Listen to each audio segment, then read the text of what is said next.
Nahitra tamin'olo raiky tsy ahy nagnambara izy fa izy zegny tianao. Tantaregny aby raha jiaby ataonao izy sady ambarany aby tany filalovanandre. Sy nadigny zaho nandeha tagny zaho namonjy toeragna zay tsy hainy marigny. Asa manao akory ty androany le saky ty andatsakay fa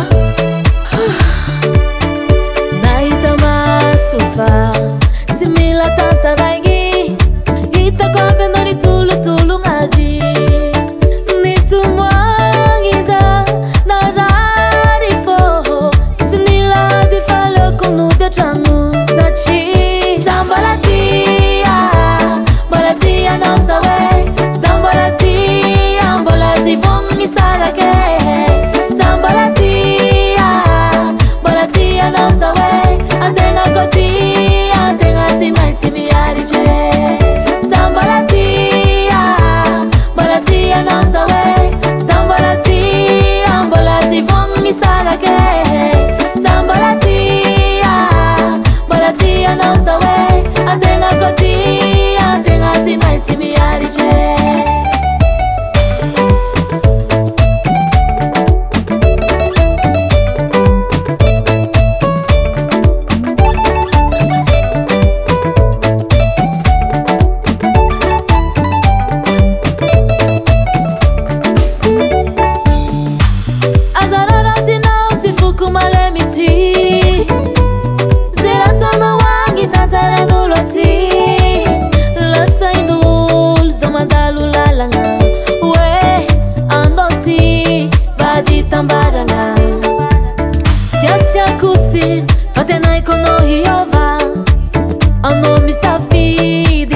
Anao atova volagno ze tianao na izy na zaho ty fizaho tena ty matoza miaritry.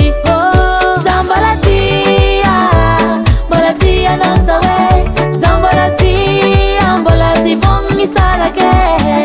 Zaho mbola tia anao sa hoe antegna koa tia antegna tsy maintsy miaritry.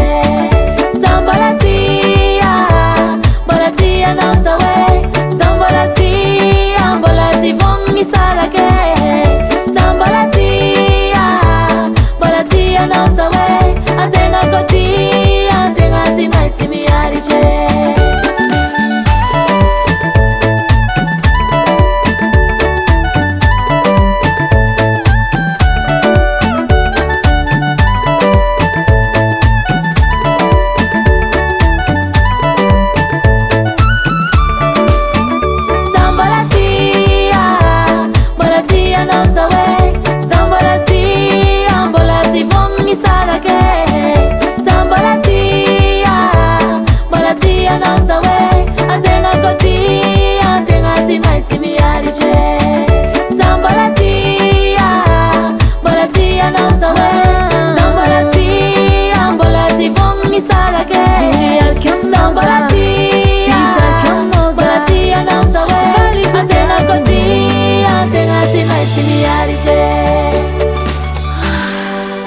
Fitiavatsika mamy igny le nasianao vao.